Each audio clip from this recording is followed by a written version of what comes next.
So ayun na nga guys, induction ngayon, kaya ayan yung inyong tindera ay maagang nagising at nagluto ako ng aking dadalhin kasi bring daw. So ayun, malapit na ako matapos mag prito. At saka ayan, piprituhin ko rin yung gulay na carrots at saka patatas kasi ilagay natin yan mamaya doon sa ating chicken curry. Gagawa tayo ng chicken curry. At saka yung mga manok is pirinito ko muna kasi masarap yung pinirito bago mo halo-haloin yung mga ingredients. At saka ayan yung patatas at saka carrots. Syempre iniprito-prito muna yan.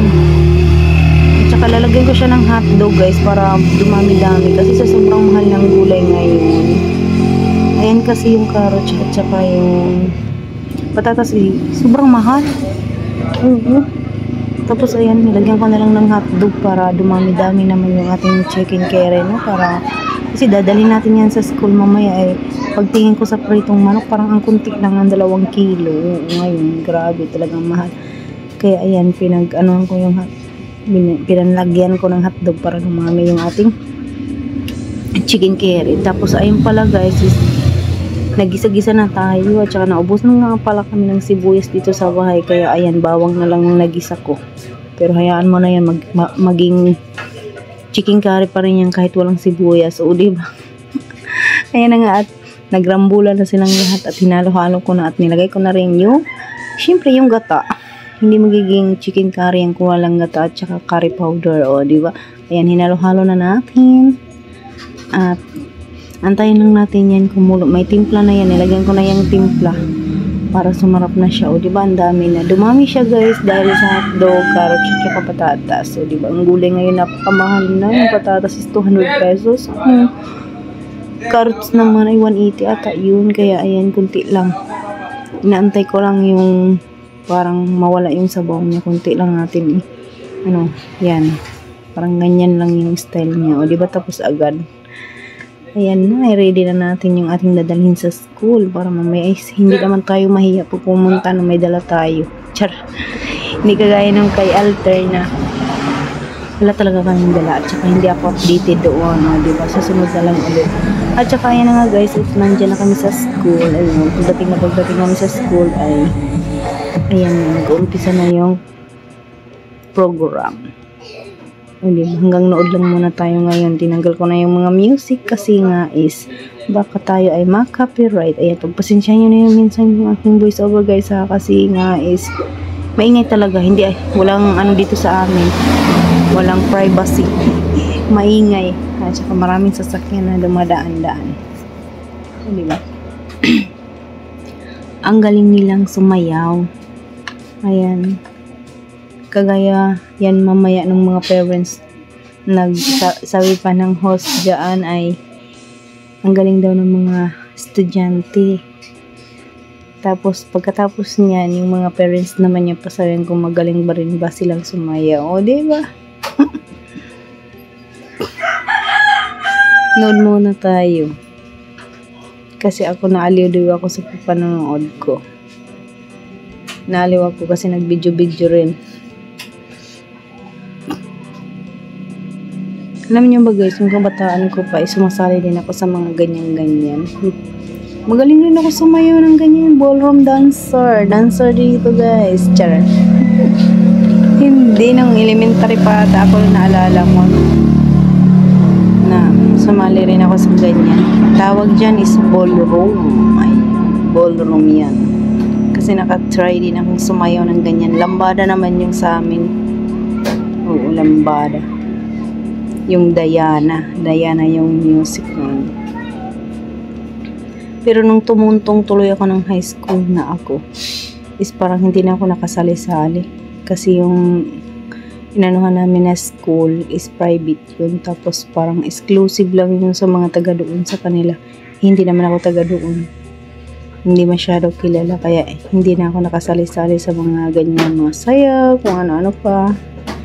Di ba? Nang elementary lang talaga guys kasi sa amin isla yun. Sino yung mga ganda sumayaw at saka taga doon. Ayun, yun lang yung pinapasayaw din doon. Tapos nung nag high school na ako kasi iba namang lugar yun. At saka yung mga exclusive lang doon, yung mga taga doon lang din yung mga dancer nila. At saka hindi rin ako sumasali-sali kasi hindi naman kami taga doon. Kaya hindi ako nasali. Yung mga sports lang tuloy ng high school pa ako nakasali ako. Pero yung mga sayaw-sayaw, yung mga ganyan, sa school lang, sa section lang namin. At saka ayan na nga, nagpakitang gilas na yung mga nanay. Pagkatapos na sumayo ng mga estudyante, yung mga nanay naman daw, ipakita daw nila yung mga talent nila. Hindi daw sila pwedeng hindi magpatalo sa kanilang mga junakit show, diba? At saka nagsitayuan agad yung mga energy nating mga mother at mga teacher. Ayan. At saka hindi pa yan masyadong nakainom yung mga nanay dyan. Kasi pag-uumpisa pa lang, katapos pa lang kain-kain, hindi pa nag-umpisa yung iba sa pag-tsagay-tsagay, pagbasubas, diba? Siyempre, ako ay nag-video-video lang muna para meron naman tayong i-upload. At saka, ayan, may mga bago akong friend, ayan. Mga kakilala daw sila ni Ate Ivy at saka ni Ate Rose. Dahil sila ay mga taga-Tigbawon. Shout out sa mga taga-Tigbawon dyan, ayan. Si nanay, silang tatlo, mga kaklase daw sila ni Ate Drone B. Nanay sila ng mga kaklase ni Ate Drone B. At buti na lang tinanong ko talaga sila guys na kung taga saan sila. Sinabi naman ng nanay, taga-Tigbawon daw sila sa. At nagtanong naman ako kung kilala niya ba si Rose Ann, si Ivy, at saka sino-sino pa yung mga taga-Tigbawon doon. So ayun, di ba? Siyempre kilala nila. At saka nagkataon talaga guys na mga pamangkin nila si Ate Rose at saka si ano daw, si TIP. O diba, kilalang kilala at dikit na dikit talaga.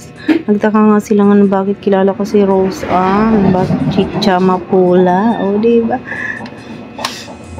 At saka yun nga guys, balik tayo dito sa aking video. Ayan, pinapatayo na yung mga muse ng grade 7 at saka grade 8. Yung mga grade na yan pinapatayo at saka napag-usapan yung mga parents dyan at pagsunduan na yung malilikom na pira dyan dahil may pinapasayo yung mga muse at saka yung partner niya.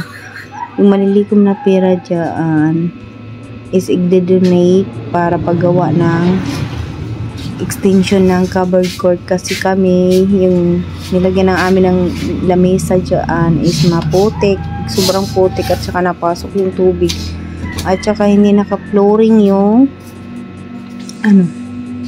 kaya ipapa-flooring po. Saka ayan yung title ng mass induction, induction ng mga parents niyan. At saka grade 7 pa lang po yung pinatayo dyan, mamaya pa po yung ibang grade. At saka hindi naman dyan pinipilit yung mga parents. Ang gusto lang po mag-share ng kanilang blessing. So yun lang po, hindi po pinipilit yung ibang parents kung magbigay ba o hindi. Ang mga kusa lang po mag-share at gustong magbigay sa kanilang mga blessing. Sharing is caring, o diba? Kami naman is hindi talaga kami nakakapunta doon sa gitna. Kasi nga, walang daanan at punong-puno yung table, o diba? Sikip na sikip talaga. Ang dami talagang parents na pumunta dito ngayon. Kasi lahat din ata ng barangay napunta dito ngayon. At lahat ng may mga estudyante napunta. Kaya nga, i-extension daw yung covered court ngayon. Kasi napaka-iksi lang ng covered court, guys. So, ayan, ibang grade na naman yung pinasayaw at saka yung mga ibang muse dyan is wala. Yung mga teacher na lang yung pinasayaw. Kaya yung ibang teacher dyan, nagsasayaw sila. Sumasayaw-sayaw sila ngayon.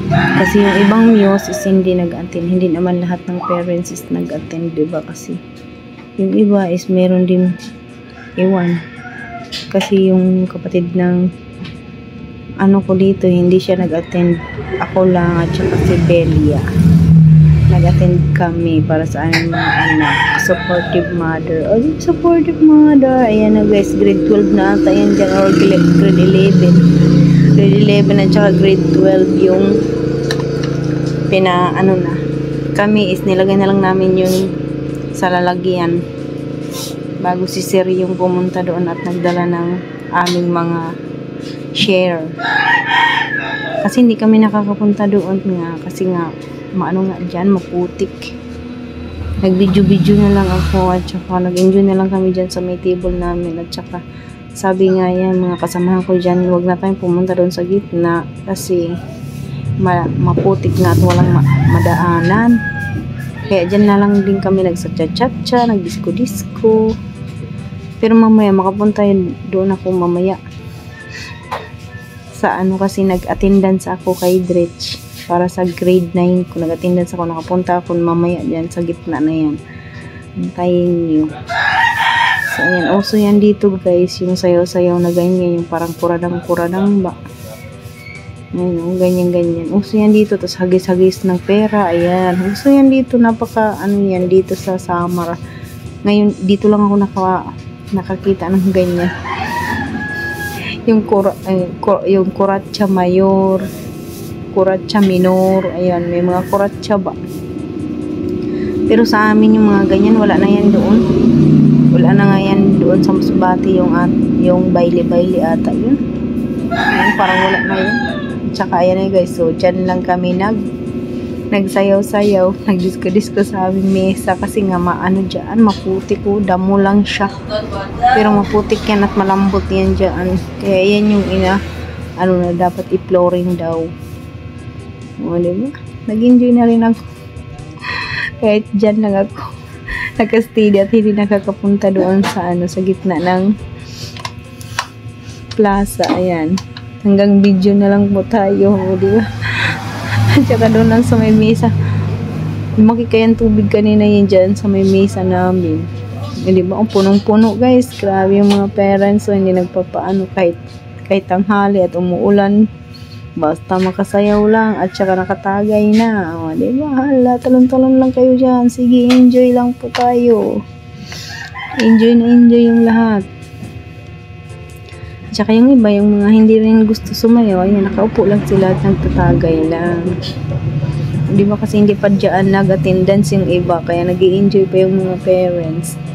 Mamaya pa daw mag-attendance, mamaya pa daw alas 3 yung uwian. Pero marami talagang nag-enjoy ng mga parents dyan, di ba? Enjoy na enjoy, minsan nga lang daw mag-induction, kaya bakit hindi ka pupunta?